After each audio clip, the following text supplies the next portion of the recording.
saben ustedes que Nos Interesa Saber es un programa de actualidad de la 8 Mediterráneo que intenta estar pegado a lo más reciente de nuestra actividad social, aunque no tanto como para poderlo considerar un programa informativo diario, ni muchísimo menos. Lo que sucede es que cuando programas un debate monográfico de estas características con el título del de hoy, por ejemplo, que va sobre las relaciones entre los políticos y los jueces, no sabes nunca qué va a suceder hasta el momento en que realizas el programa. Y desde que lo programamos, en este caso concreto, hasta este preciso instante, han pasado cosas muy importantes en la vida política, social y política de España. Fundamentalmente, desde el pasado jueves, en que conocimos el informe de la Unidad Central Operativa de la Guardia Civil, la famosa UCO, sobre Santos Cerdán y algunas otras personalidades que tienen que ver con el entorno del presidente del gobierno. Eso, sin duda alguna, condiciona en parte el programa de hoy, pero no totalmente, porque de lo que queremos en el fondo hablar es de ese triángulo tan vistoso de la vida pública española, en el que los nombres de sus vértices son, o serían, seguro, el de políticos, el de periodistas y el de los jueces. Como el triángulo es claramente escaleno, pues dejaremos hoy de lado a los plumillas y nos centraremos, en la medida de lo posible, y nos centraremos en las relaciones entre políticos y miembros del Poder Judicial, que parece que van mal y con tendencia a empeorar, porque ese informe de la UCO está dirigido por el Tribunal Supremo, por ejemplo, y por tantas otras cosas, porque el tradicional debate sobre politización de la justicia o judicialización de la política, de un tiempo a esta parte, pues a ese debate hemos de sumarle el cuestionamiento continuo al máximo nivel posible de las decisiones de los jueces que resultan desfavorables a los políticos, y como consecuencia de ello, al menos presuntamente, ahora llega una reforma legal impulsada por el Gobierno, al menos mientras pueda hacerlo, que pretende modificar el acceso a y el desempeño de la carrera judicial, que tiene en pie de guerra a la mayoría de jueces y fiscales de este país. Así que vamos a hablar de todo ello y hasta donde cada uno de nuestros contertulios quiera, con don Aniceto Masferrer, catedrático de Historia del Derecho de la Universidad de Valencia. Don Aniceto, muy buenas tardes. Buenas tardes. Relaciones entre jueces y políticos, esto da para una tesis. Sí, para una tesis que podría empezar con el artículo 16 de la Declaración de Derechos del Hombre y del Ciudadano de 1789, que dice que toda sociedad que no tiene una separación de poderes y garantiza los derechos fundamentales no tiene una auténtica constitución.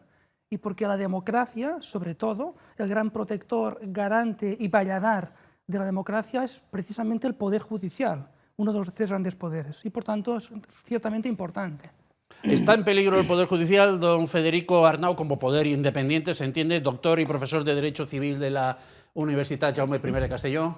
Yo entiendo que no existe ningún peligro para el Poder Judicial, con independencia de todo lo que vamos a ir matizando a lo largo de esta tertulia.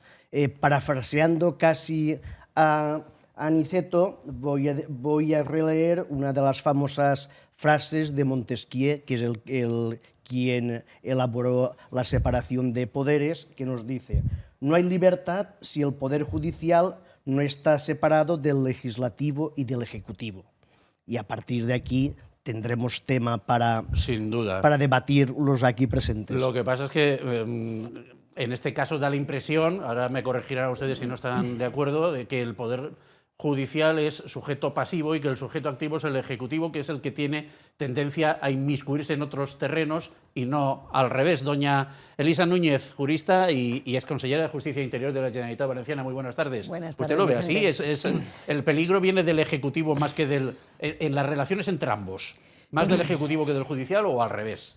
Considero que nos encontramos en un momento en el que la democracia está sufriendo un punto de inflexión, en el que estamos viendo que las reformas legislativas propuestas, conocidas como la Ley Bolaños, está afectando, amenazando de una manera muy seria a lo que es la independencia judicial, y no podemos olvidar que un pilar fundamental de la democracia y de nuestro Estado de Derecho es esa separación de poderes, con lo cual no debemos consentir que existan esas injerencias del Ejecutivo en el judicial. Injerencias que más de uno supone que se están produciendo o se están intentando desarrollar con con el amparo de esta nueva ley en ciernes y con algunas otras medidas. Don Pablo Cuesta, abogado penalista, profesor doctor de la Universidad Carrera CEU. Muy buenas tardes. ¿Hasta dónde llega el peligro de que Montesquieu haya muerto definitivamente? El peligro es real.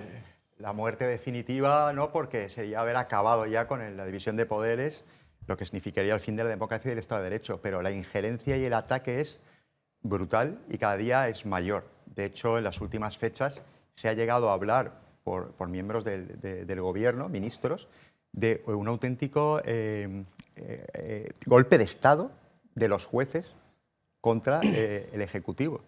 Y se ha señalado, y la ministra portavoz el otro día hizo una intervención en público, una rueda de prensa, dijo que el procesamiento del fiscal Ortiz, que no había indicios suficientes y que algunos jueces hacían cosas raras. Estaba refiriéndose nada más y nada menos al Supremo.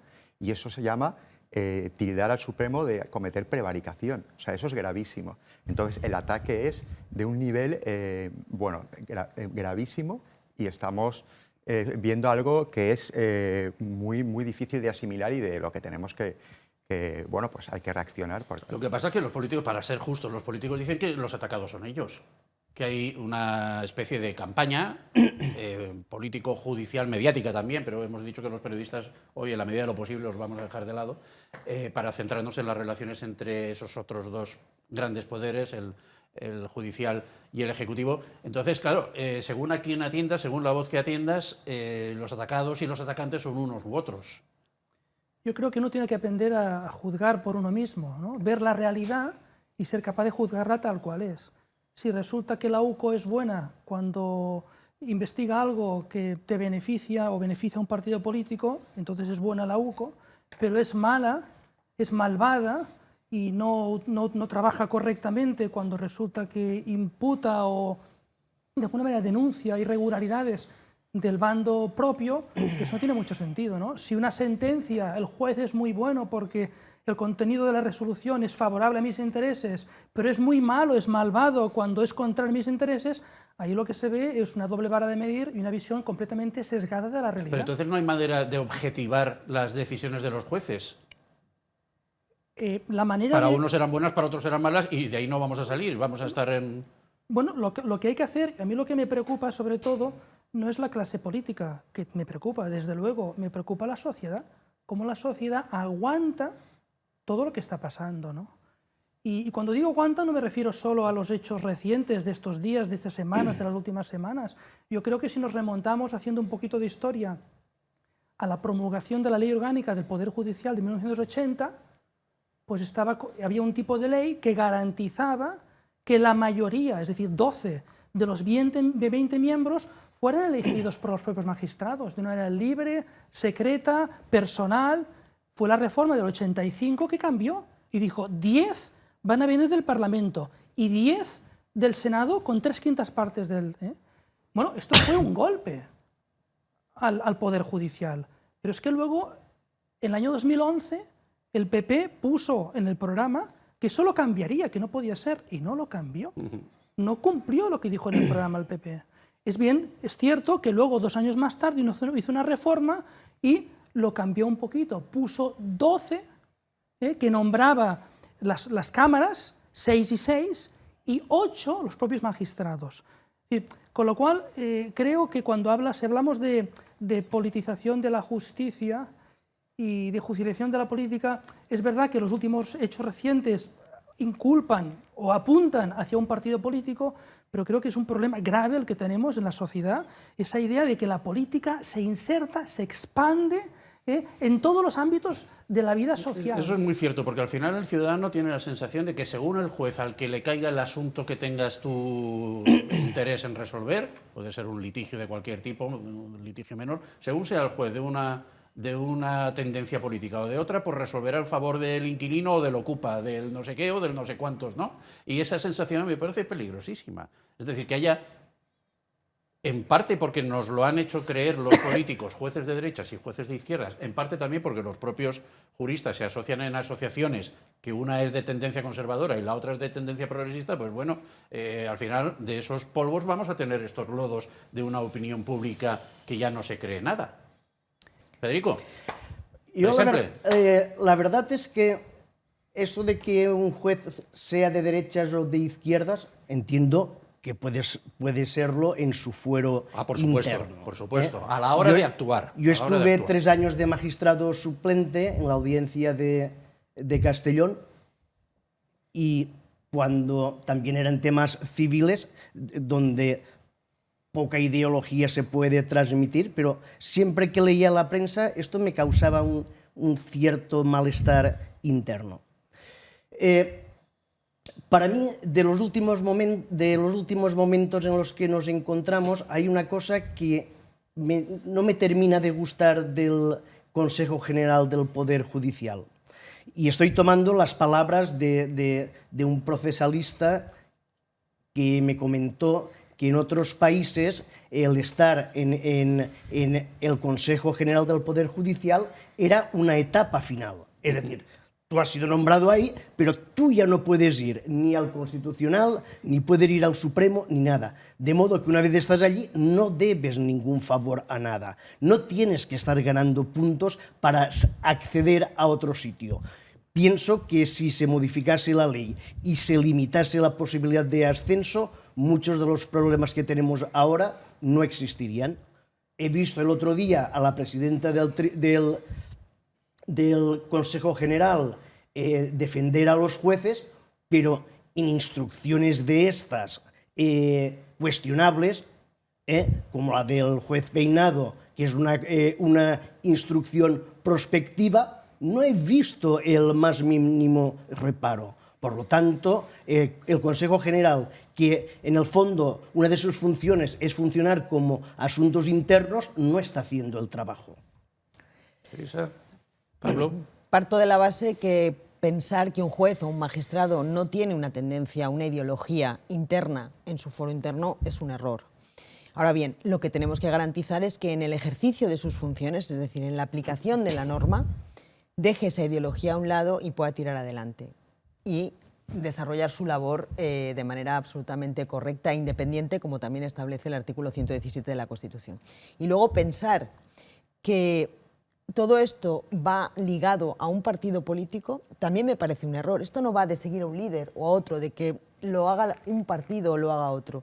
Esto consiste en que el Poder Judicial sea absolutamente independiente, porque si no es así, se destruirá la democracia. ¿En qué sentido? Pues que en el mismo momento en el que el Poder Judicial esté en manos de cualquier poder político, que esa injerencia del Ejecutivo se produzca sobre el Judicial, lo que va a hacer es manipular a todo nivel y, en consecuencia, destruir totalmente la democracia. Y no lo está ya, siguiendo la exposición de Aniceto del reparto de los miembros del Consejo en función de la Cámara o del órgano que como bien señalaba Aniceto, es una reforma que debía haberse producido, que no se ha producido. Yo pienso que los jueces y los magistrados deberían elegirse entre ellos, siguiendo unos criterios de esfuerzo y de reconocimiento como buenos juristas que son. Y bueno, creo que es algo que sí que nos debemos plantear, pero también es cierto, y me vuelvo a remitir a la reforma de la ley Bolaños, que de alguna manera es la que nos ha traído aquí, que en lugar de generar una seguridad jurídica, a medida que se van desarrollando esas leyes, y especialmente esa, que no ha contado con el consenso que se consideraba necesario, no se ha consultado con nadie, lo que está generando es una absoluta inseguridad jurídica y desconfianza de la ciudadanía. Con Bolaños, pero también quiero escuchar a Pablo, a ver Yo qué me dice de esto. Estoy de acuerdo con mis compañeros contertulios totalmente, pero yendo a tu pregunta inicial que has hecho de la objetividad, ¿es posible procesar penalmente con objetividad? ¿Existe objetividad? Bueno, claro que existe objetividad. El Código Penal están tipificados los delitos. A ver, en un caso de asesinato doy por hecho que sí, que ahí no habrá colores. Pero en un caso de juzgar una malversación de un político... Bueno, también es como una especie de robo, una financiación pero irregular. de caudales públicos. Y entonces esto hay un bien jurídico protegido en el Código Penal que tiene una dogmática, que está todo estudiado y de alguna forma el juez... hay una cosa que se llama pruebas indiciarias. No es lo mismo un vestigio, un cuchillo lleno de sangre, una prueba de ADN, que indicios racionales o contundentes, muy contundentes, de que una persona pretendía hacer algo o ha hecho algo. Entonces, todos los días vemos en los juicios que la prueba indiciaria es muy importante para determinados delitos.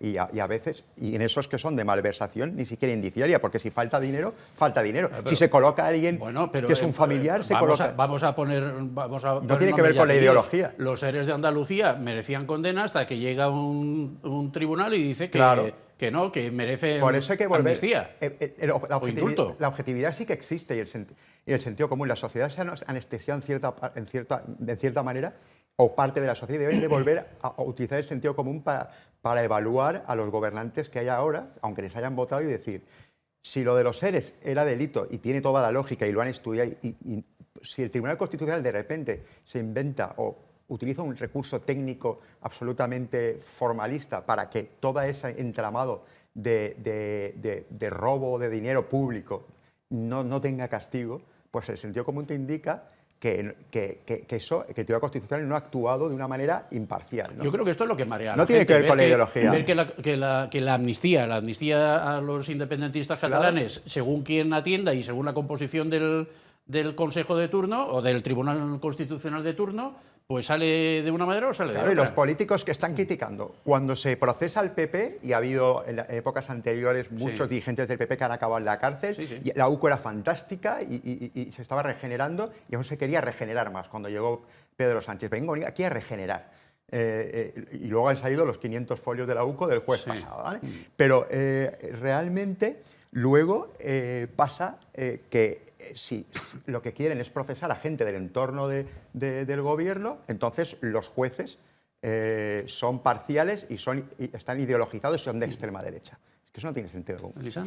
Pero estamos también ante otra cosa, no estamos hablando solamente de la UCO, que además no cuenta con los medios necesarios para poder en muchas ocasiones llevar a cabo esas investigaciones como toca, y ahí entran también los periodistas de investigación, que aunque los hayamos dejado hoy a un lado... No tengo inconveniente en que salgan a relucir, No, pero hay una proposición por de ley acotar un poco el orgánica. debate. Hay una proposición de ley orgánica en la que, además de atacar lo que es la figura de la acusación popular, también se ataca ese periodismo de investigación y se intenta limitar sus acciones. Pero volviendo al origen, yo parto de la base, y anoche veía en otro medio de comunicación un programa en el que había representadas dos asociaciones de jueces que señalaban en un primer momento que no tienen los medios que necesitan, que la carga de trabajo es exagerada. Yo reconozco que desde el plano político la justicia suele dar pocos votos, pero lo que tampoco podemos consentir, por ejemplo, es que esa es la creación, por ejemplo, como señalaban ellos ayer, de una escuela de jueces y fiscales que dependa del gobierno, porque todos sabemos que desde la educación se controla la ideología. Ahora vamos con Bolaños. Prometo que sí. Después de la primera pausa de publicidad vamos con Bolaños. Pero por acabar un poco con esto de... Acabar, o no sé, o por avanzar un poco más en esto de la confianza del ciudadano en la justicia, socavada muchas veces por estas iniciativas del Poder Ejecutivo y también del Legislativo, pero sobre todo el Ejecutivo, que es el que manda también en el Legislativo al final. En fin, de los tres poderes, dos van a una, y el tercero es el que en principio es objeto de deseo por parte de esos dos siameses, ¿no? Es lógico porque lo propio del legislativo es legislar, lo propio del legislativo, del Ejecutivo es gobernar, y lo propio del Poder Judicial es interpretar y aplicar el derecho. Y entonces, claro, ¿quién aplica el derecho? Muchas veces es el Ejecutivo el que aplica el derecho, con lo cual es fundamental los jueces, ¿no? Yo creo que hay un problema que tiene que ver con esto y que me preocupa especialmente, y es esto que decías de la objetividad, ¿no? ¿Por qué? Porque hoy en día se ha perdido ya el sentido de la objetividad. Maquiavelo decía en El Príncipe, le decía al príncipe, si tú te mantienes en el poder, el público te alabará hayas utilizado los medios que hayas utilizado. Lo de Trump de matar a alguien en la Quinta Avenida y que le sigan votando, Pero ¿no? bueno, es que esto, de alguna manera, ¿qué significa? Que en el ámbito de la política y en el ámbito, digamos, de la sociedad, se ha cambiado el sentido común. El sentido común ya no se basa en el bien común, en lo mejor para el conjunto de la sociedad, sino que se basa en los objetivos. Y el objetivo en el ámbito de la política es tener el poder. De ahí que Maquiavelo dijera, lo importante es llegar al poder con los medios que haga falta y luego mantenerse en el poder. Eso es una perversión. O sea, el objeto del poder es mantenerse en el poder. Tendría que ser el bien común del ciudadano. De acuerdo, esto es lo que tendría que ser, pero la pregunta es, ¿lo es realmente? Claro. Y saber si lo es hay que preguntarse. Cuando los políticos hacen lo que hacen y la ciudadanía sigue manteniendo el voto al mismo partido, ¿se rige por el bien común? ¿Esa mentalidad la tiene? Pues no me conteste ahora, contésteme después de la publicidad, como diría Julián Lago. Que paz descanse.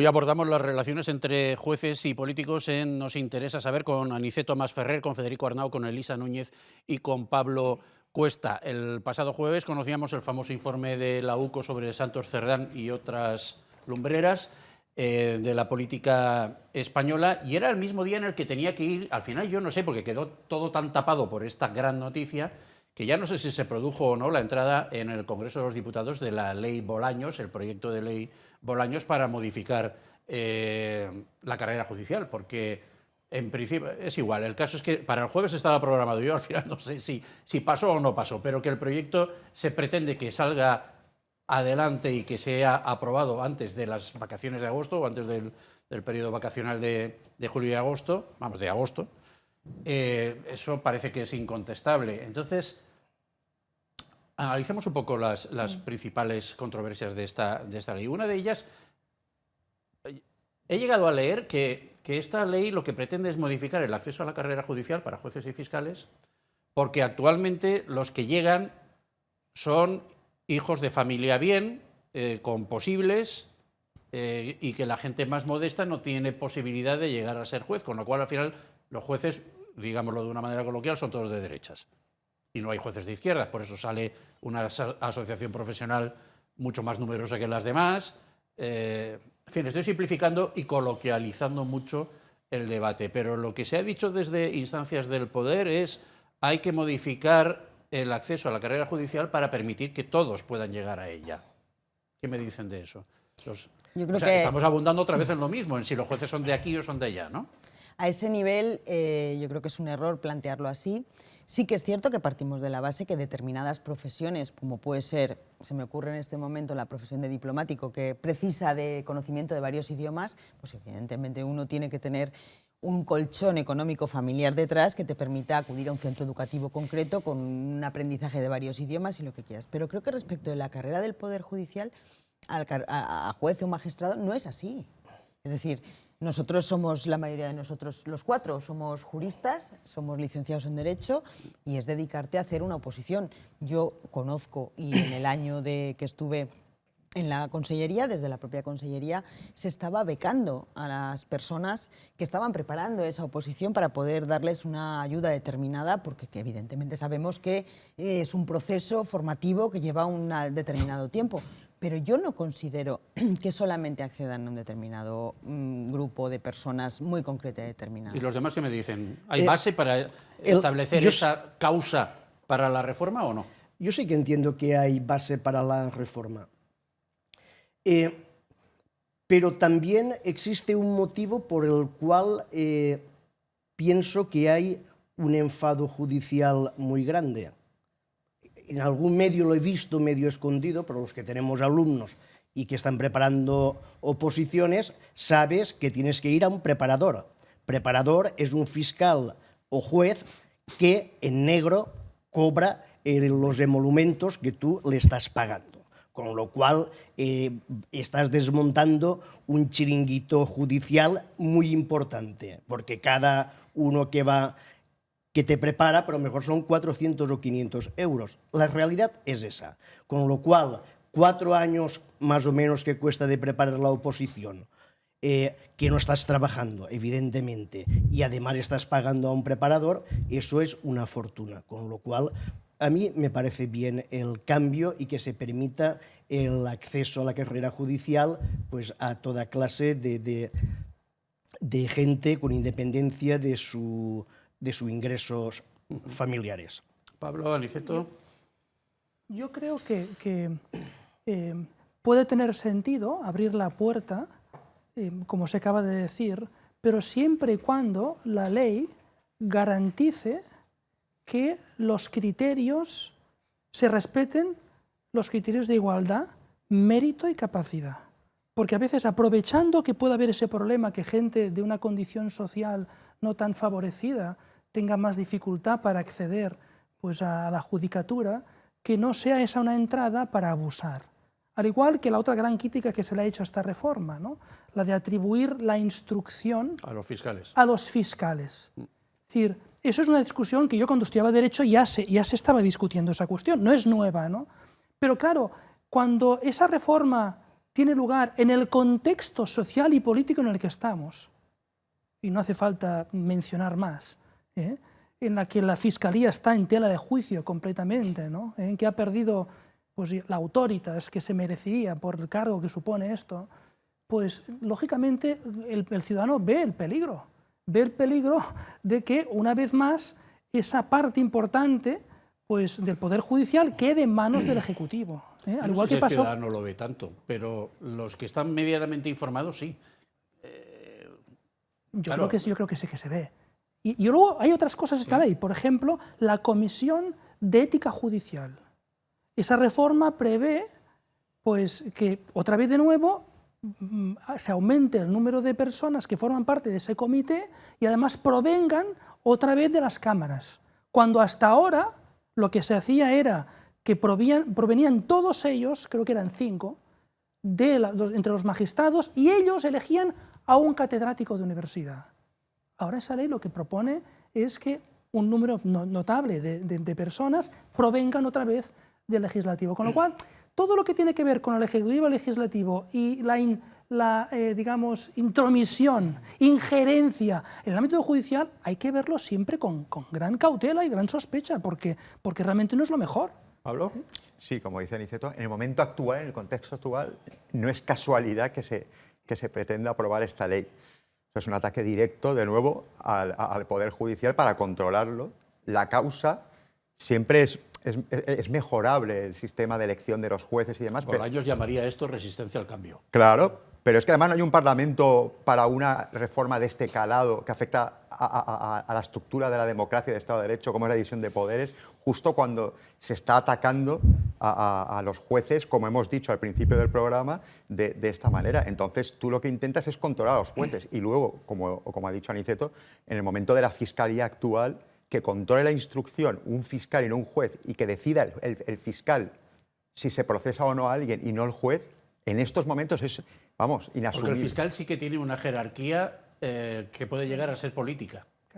Claro, y en estos momentos es político totalmente. Eso podríamos explicarlo. Ahora es político totalmente. Para que se entienda bien, ¿no? Claro. El fiscal general lo elige el gobierno, Eso es. el fiscal general del Estado, en este caso, como apuntaba Aniceto, muy cuestionado en estos momentos, pero por debajo del van los demás fiscales hasta llegar al último de ellos. Es decir, hay una escala de mando, digamos. Forma parte del Poder Ejecutivo, de alguna manera. Sí, pero no tiene, a diferencia de los jueces, no tienen una independencia respecto del gobierno clara. No la tiene. Estatutaria, ¿no? Con lo cual, lo que se pretende es que instruyan, investiguen los casos los fiscales. y decidan. Se supone que para descargar a los jueces de trabajo, Sí. a los jueces de instrucción, que no son los que juzgan, son los que instruyen. En Europa, en la gran mayoría de países, son los fiscales los encargados de la ¿Y allí de cómo la han resuelto instrucción. este tema? ¿Cómo han resuelto este problema de la politización? Con la independencia, y la un estatuto. injerencia? Un estatuto de independencia que no dependan del Ejecutivo directamente. Pero es que además en el momento actual siempre ha habido esa dependencia. Pero en el momento actual, porque estatutariamente había dependencia del Ejecutivo. Sí. Pero luego ellos, dentro del estatuto del fiscal, era defender el interés general y el principio de legalidad. Pero se han producido una serie de acontecimientos en los que el Ejecutivo ha oprimido a la Fiscalía de tal manera que la sumisión es total. Entonces, si ellos deciden, no solo dirigen la instrucción, sino que al final deciden ellos, porque tienen un papel importante en la instrucción, con sus informes y todo lo demás, para llegar a juicio oral. Pero si al final son ellos los que deciden si se va a juicio oral, van a decidir quién es procesado y quién no. Y en estos momentos, donde estamos viendo esa mezcla y esa lucha por el Poder Ejecutivo de que no se les pueda procesar, pues es O sea, inasumible. que asumirían 2 de los 3 papeles en la instrucción. O sea, está el defensor, Claro. el fiscal y el juez. Y en este caso el fiscal y el juez sería lo mismo. Y el defensor Claro. quedaría... Todo solapadito. todo Exacto. solapadito. No obstante, antes se ha dicho que desde arriba se controlan hasta el último fiscal. No es así. bueno, pues en Madrid, maticémoslo. la fiscala Adriana Lastra parece ser que es la que ha impedido que se procesara a Ayuso por el tema de las residencias, desestimando una tras otra cualquier cosa que se haya presentado contra ella directamente. Ahora, por otro lado, parece ser que ese tema va a ir adelante. Es Pero decir, eso que es el porque- fiscal tiene, yo pienso que tiene una capacidad de no hacer caso al 100% Eso es de lo que dice. quería. Eso es lo que quería. En Madrid lo tenemos. aclarar. Lo hemos visto. O sea, sí hay una dependencia, lo que pasa es que se la pueden saltar. ¿Es eso? Pues yo entiendo que sí. O a los hechos me remito. Sí. Bueno, sencillamente, pues tú tienes unas competencias en el cargo que estás y emites la resolución que te parece justa, sabiendo que esa resolución justa pues te puede impedir promover, Claro. te puede impedir tener privilegios, te puede impedir pues, que te faciliten las cosas. Es decir, yo creo que esto es lo que sucede muchas veces, ¿no? Es decir, que... De todas maneras, estamos viendo una forma de legislar que, vuelvo a repetir, genera inseguridad jurídica, que no sabemos hacia dónde va, que no ha sido consensuada con ninguno de los operadores jurídicos, y a mí me gustaría recordar que las competencias en materia de justicia están transferidas a las comunidades autónomas.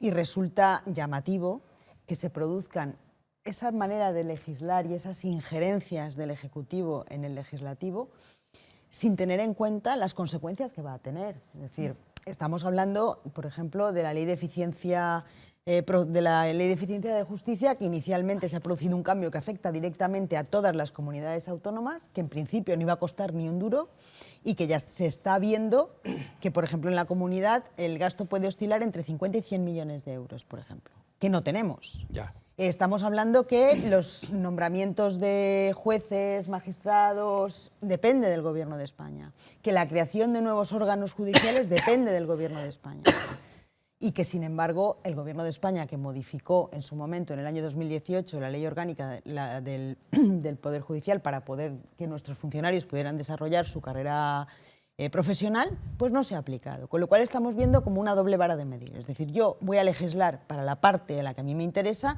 y la otra ya se apañarán los demás. Esto me recuerda un poco a lo de la dependencia, que lo decide uno, pero lo tiene que dotar el otro. Y, Sí, sí. y al final... Pues es tal cual. O sea, ellos deciden y tú pagas. Porque, por ejemplo, se hace una petición al Ministerio de Justicia en un momento determinado para que te nombren los órganos judiciales que consideras que tú necesitas y no te lo inventas tú.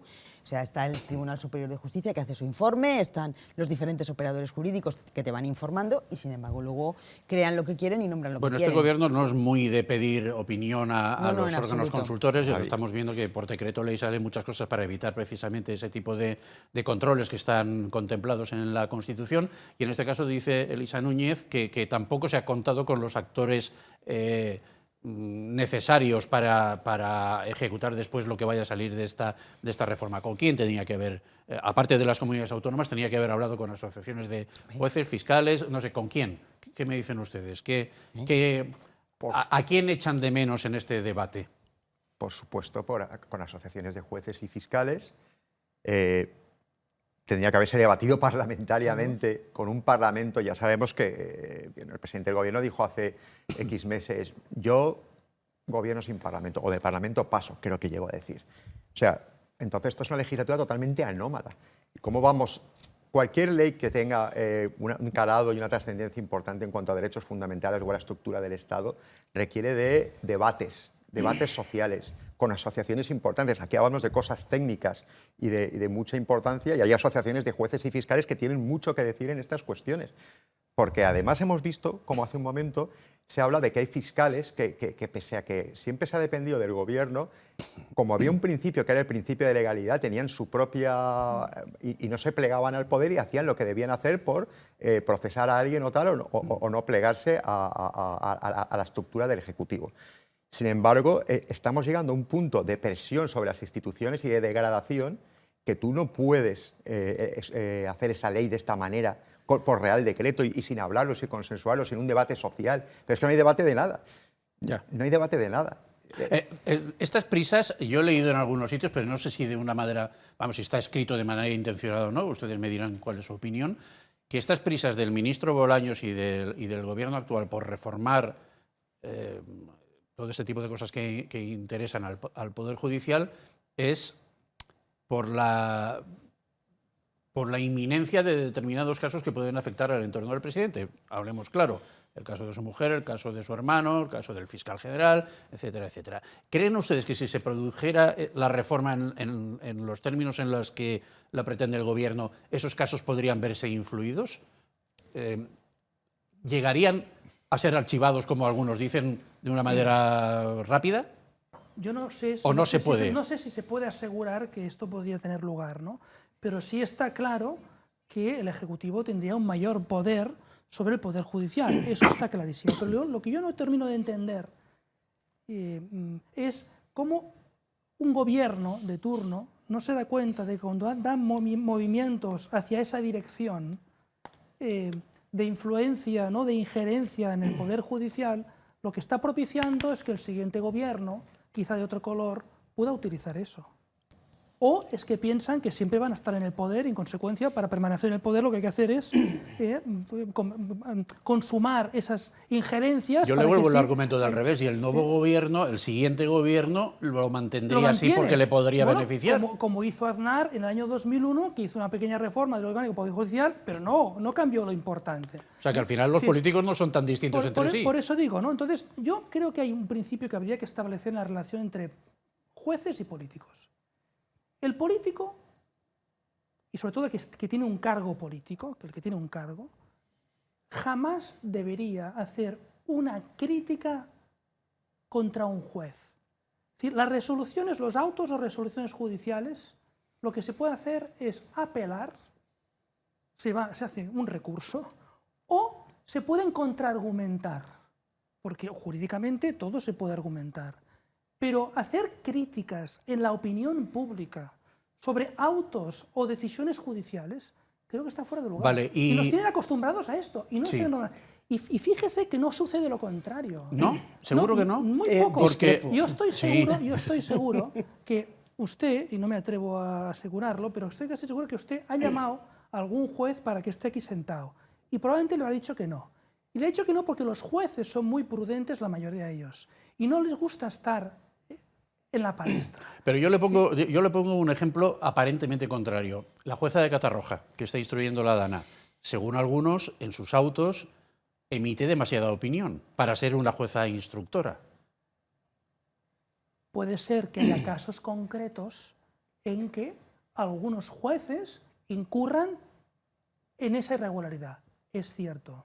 Pero desde luego no tienen la relevancia pública y de opinión pública y social, yo diría de intoxicación social, que supone para una sociedad acostumbrarse que un político falte al respeto a los jueces y al Poder Judicial. Federico, discrepe. Bueno, vamos a ver. Comparto al 99% lo que ha dicho él. La separación de poderes exige que los políticos no entren a cuestionar las actuaciones de los jueces, pero también existe el viceversa, es decir, lo que no puede ser es que los jueces, cuando se estaba tramitando la ley de la amnistía, se manifestasen delante de los juzgados en contra de la ley. Eso es también la injerencia del judicial en el político. Y luego hay otra cuestión que quería haber comentado en el anterior bloque, que a mí me produce, bueno, a mí, a la gente en concreto, un desasosiego, que es el ver las puertas giratorias política, judicatura, judicatura política. Asesores de consellerías que primero han sido jueces, luego vuelven,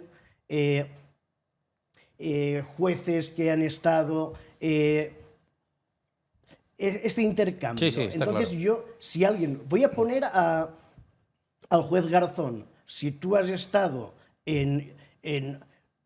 de ministro del PSOE, luego yo entiendo que no puedes estar en causas penales donde esté el Partido Popular y viceversa. Es decir, que aquí vemos gente que un día lo ves de senador y al otro día está de juez. Pero luego no hay ningún inconveniente en que entre en un asunto penal, que es donde se cuecen las habas. O el contencioso administrativo, también. También. Pero entenderás, por ejemplo, que en el caso que estás contando, y has puesto el ejemplo del juez Garzón, Sí. una vez iniciado el proceso, los letrados sabemos perfectamente que podemos utilizar elementos para poder recusar. Ya, pero yo pienso que de entrada se tendría que evitar eso. Porque Usted ha estado en un supercargo del PP. Sí. Y luego vuelve, pues yo entiendo que ahí habrá algunas ganas de devolver el favor. del PP o de Podemos. Teníamos de también... devolver el favor o de tener una persona con tanta confianza que realmente sabes que se va a plegar a tus decisiones o a tus Las puertas o a tus giratorias deseos. nunca son Nunca son buenas. buenas. Vamos a abrir una y volvemos enseguida por la misma puerta, que es la de la publicidad.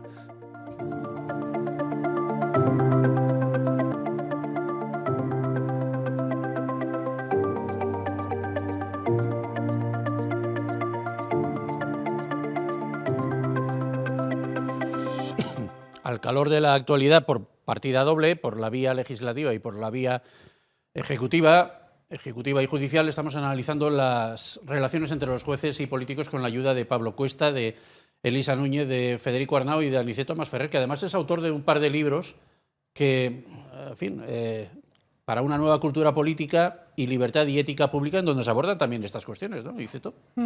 Es decir, usted no solo habla de eso, sino que también lo escribe. Sí, en el libro de Para una nueva cultura política, que creo que actualmente tiene mucha vigencia, ahí en la introducción se dice, yo sostengo que hay cuatro principios fundamentales, ¿no?, para la política, ¿no? ¿Qué desea el ciudadano para el político? Lo que desea es, primero, que no mienta, y la mentira está al orden del día, que no robe ni malgaste, y hay corrupción económica, ¿no?, que no haya discriminación, y en la política, cuando hay corrupción, lo que suele haber es discriminación. Por eso, la importancia de las garantías en la carrera judicial, tanto en el ingreso como en el desarrollo, que no haya discriminación y haya los principios de mérito y capacidad, ¿no? Y luego, que no existan injerencias en el ejercicio de los derechos fundamentales. Y esa es la importancia capital del Poder Judicial. Es decir, la importancia del Poder Judicial es que los jueces, aunque es verdad y antes se ha dicho que ellos personalmente tienen sus ideas y que las pueden comentar incluso en ámbito familiar y con sus amigos, tomando un café, etc., cuando tienen una resolución delante, cuando tienen un caso, delante y tienen que emitir una resolución, normalmente lo hacen conforme a la legalidad. Yo he tenido la suerte de participar en un proyecto de investigación en los últimos 5 o 6 años con un grupo de 15 o 20 personas. Hemos publicado 3 o 4 libros de prácticamente 2.000 páginas o más de 2.000 páginas. Y yo lo que veo después de haber leído en el ámbito penal, Tribunal Supremo, ámbito penal, para concretar, varios cientos de sentencias, he visto claramente, a veces conociendo los jueces, cómo los jueces, teniendo una ideología u otra, a veces pueden destilar alguna palabra que se pone de manifiesto qué es lo que piensan, pero emiten unas resoluciones que son bastante conformes con el principio de la legalidad y casi diría incluso brillantes. Con lo cual, esa crítica a los jueces, y es verdad que puede haber a un juez menos afortunado puntualmente, yo diría que en general, el Poder Judicial, en general, los jueces son buenos.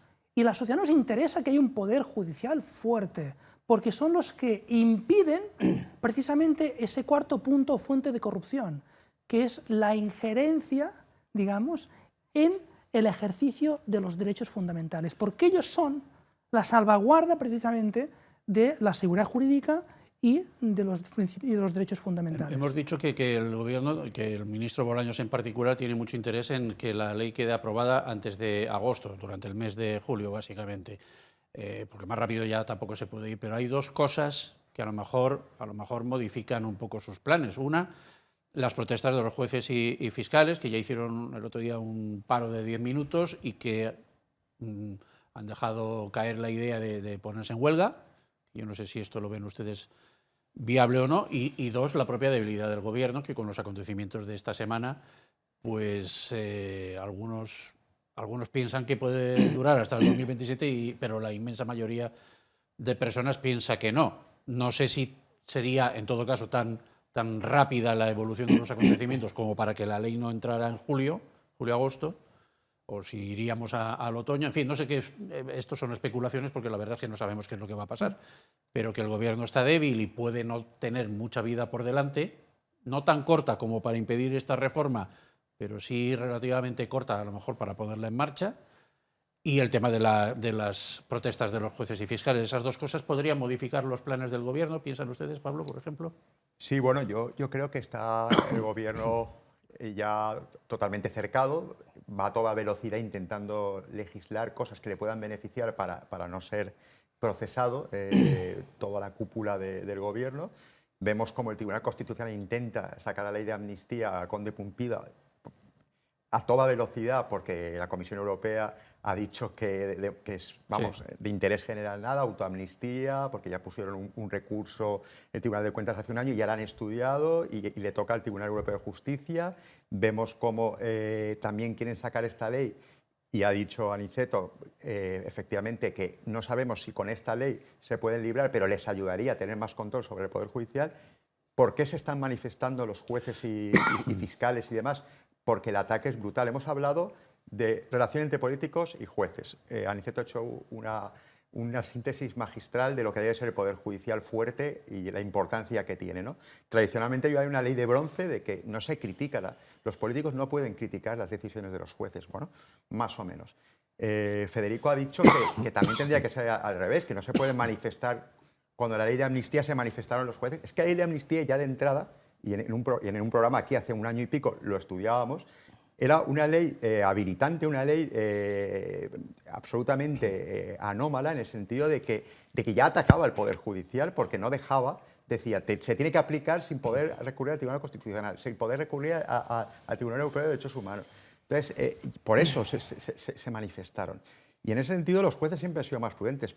Y ha sido, en democracia siempre así, pero en los últimos años se ha producido una deriva que se ha consolidado en las últimas semanas, cuando hemos hablado, por ejemplo, de que hay ministros que hablan de los jueces como si, no, es que hay jueces que toman decisiones, hay jueces, hablan del Tribunal Supremo, sí, sí. Que no hay indicios realmente. Decisiones extrañas No, de jueces y del están Supremo. hablando de prevaricación, eso no es una crítica siquiera, están diciendo formalmente en una rueda de prensa ministros.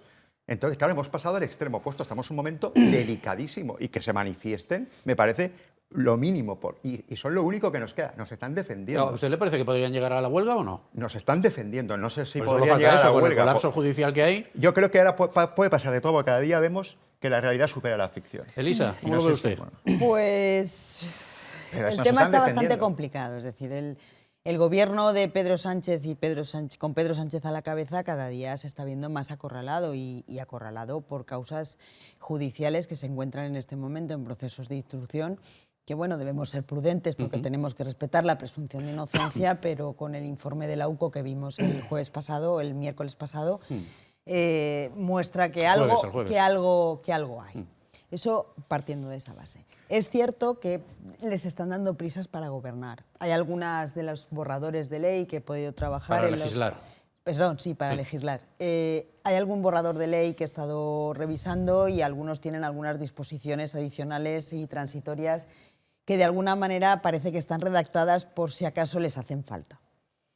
El ¿Cómo tema cuál? ¿En alguna ley en es particular? que no recuerdo en concreto, Vale. pero es de manera para poder aplicar de manera retroactiva. Ajá. Y luego lo que estamos viendo con los jueces y fiscales, pues considero que son las personas que conocen perfectamente la norma, entre otras porque la tienen que interpretar y la tienen que aplicar, y están viendo una injerencia absoluta y plena. Y una de las quejas que tienen es el hecho de que no se haya contado con ellos para nada, de que se las estén dando todas hechas y que no puedan tocar absolutamente nada cuando están viendo esas injerencias. Lo comentaba antes, con el tema de querer crear una escuela judicial que dependa del gobierno. Sabemos que quien controla la educación controla un país, ¿no? Dicen eso. Y luego, en dos momentos, Aniceto ha comentado una cosa respecto del acceso a la carrera judicial y hablabas de la importancia de que se produzca por meritocracia y por capacidad. Yo creo que hasta este momento esos están siendo los criterios de acceso a la carrera. Otra cosa muy distinta es que la percepción que tenga la sociedad y el desembolso que conlleve sea determinado y concreto, pero yo creo que bajo ningún concepto se han tocado esos dos criterios de acceso a la misma, y con lo cual quizá estemos buscando una cosa, o estén, mejor dicho, buscando una cosa distinta a la que aparentemente se pretende, que no es la primera vez que lo hacen. Federico, ¿llegaremos a la huelga o no? Bien, vamos a ver. Parece ser que como si se hubiese complicado todo ahora con esta última legislatura, pero me ha venido a la mente aquella famosa frase de un dirigente del PP que la sala segunda del Tribunal Supremo, la penal, la tenemos controlada. O luego como reiteradamente, con los cambios de gobierno en autonomías, se han eliminado oficinas antifraude, se han hecho desaparecer con lo cual pienso que aquí la cosa también está un poquito movida. En cuanto a lo que se ha dicho que estas leyes pueden afectar a estos casos que están en marcha, yo creo que la instrucción, por ejemplo, del tema Begoña o del tema del hermano son ya tan sumamente largas que yo pienso que no tendrían ninguna influencia. No sé para otros temas, pero para estos en concreto pienso que no, ya no dan más de sí estas instrucciones.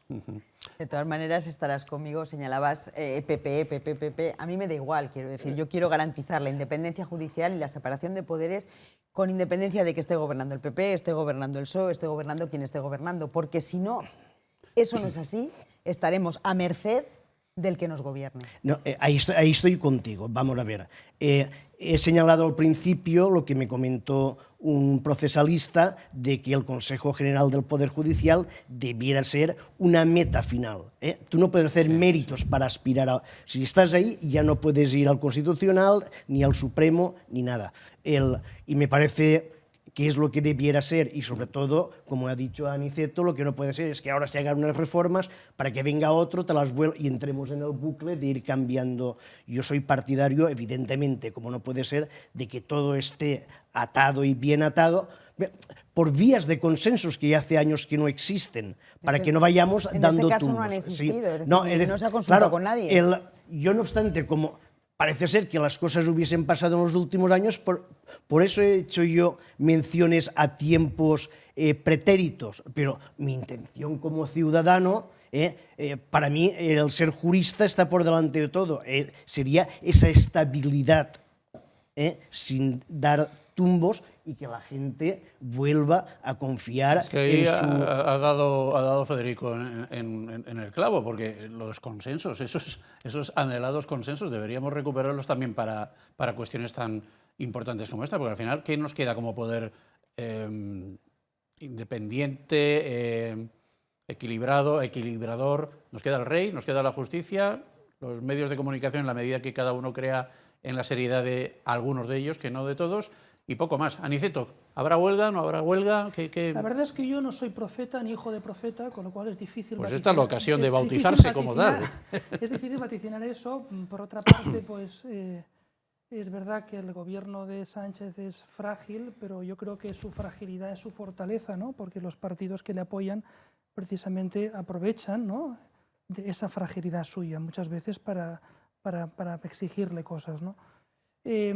Yo creo que lo que le puede haber huelga, sí puede haber huelga, si esa es la pregunta en concreto. Yo creo que lo que puede minar más en la actual situación política y el gobierno en concreto, más allá de que haya alguno de estos partidos que rechace ya su apoyo parlamentario, sería el que haya un grito, digamos, de la sociedad, ¿no? Así que la sociedad vea que esto que ya está bien, ¿no? Ya, pero ¿eso cómo se hace?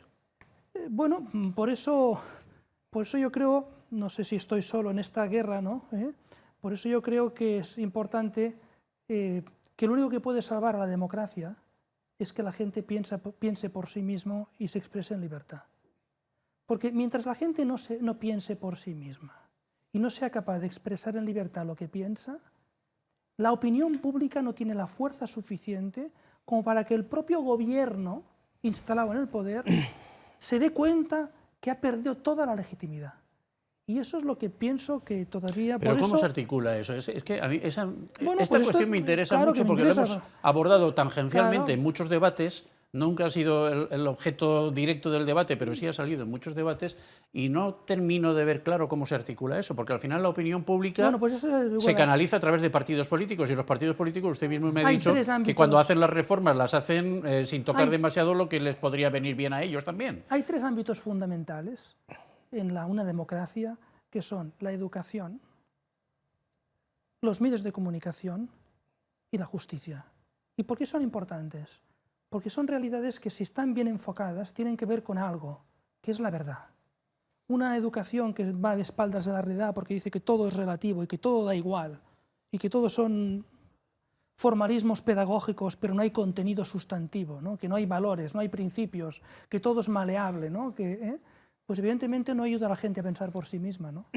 Si resulta que tú puedes hacer cualquier cosa y no te va a pasar factura, porque el Poder Judicial no va a ganar, podríamos decir, la verdad procesal no va a identificarse con la verdad real de lo que ha sucedido en ese caso, ¿no?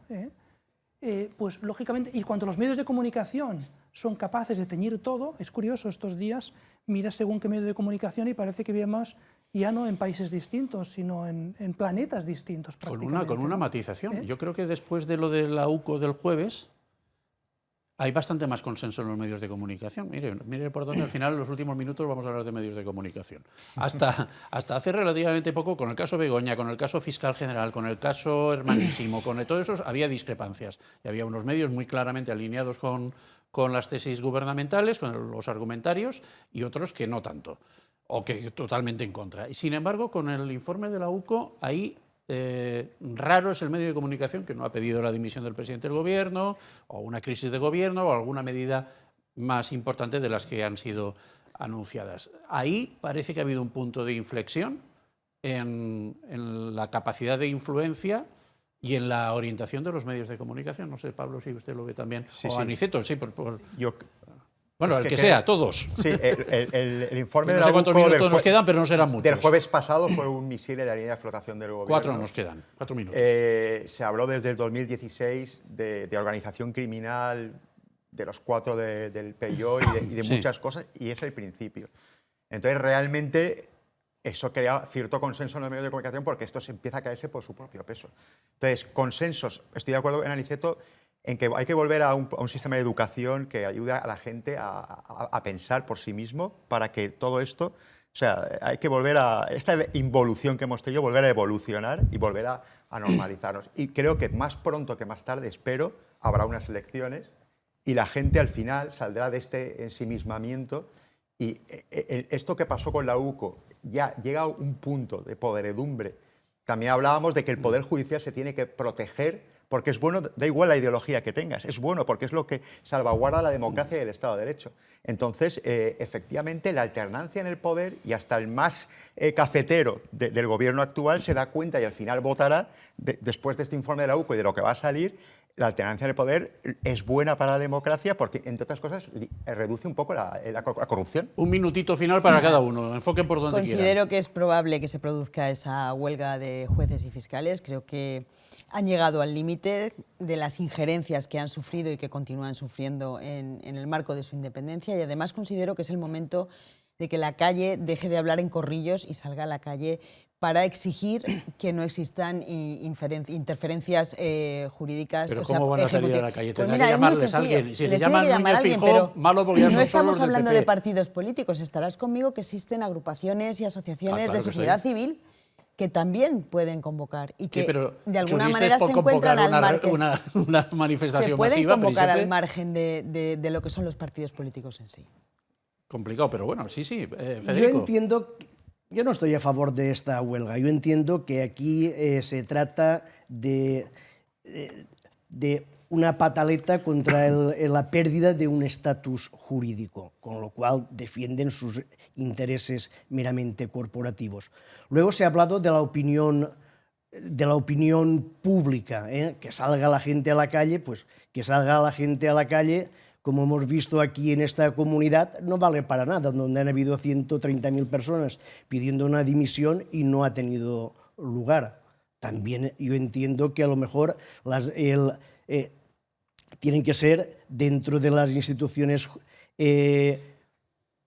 político-jurídicas donde se realice. Ahora quieren que dimita Pedro Sánchez, pues que le presenten una moción de censura. Bueno.